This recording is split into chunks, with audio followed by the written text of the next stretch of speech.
Matapos mag-ikot ng ilang araw sa karagatan sa bansa, nakatakdang dumao ngayong araw sa Pasay City ang Balangay Florentino Das. Si Bien Manalo sa detalye live.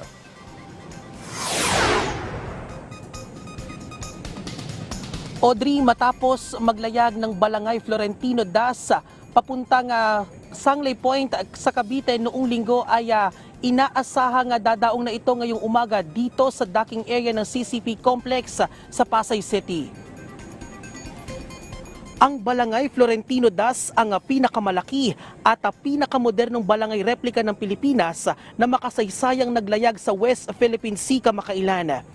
Naglayag ng halos 2 linggo ang Team Balangay mula Butuan City hanggang sa Pag-asa Island. Hindi naging madali para sa Team Balangay ang paglalayag dahil sa sama ng panahon.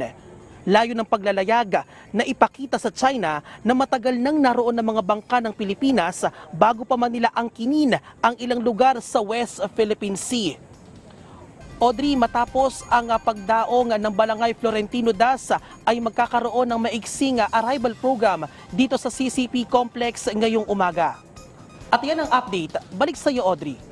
Maraming salamat, Bien Manalo.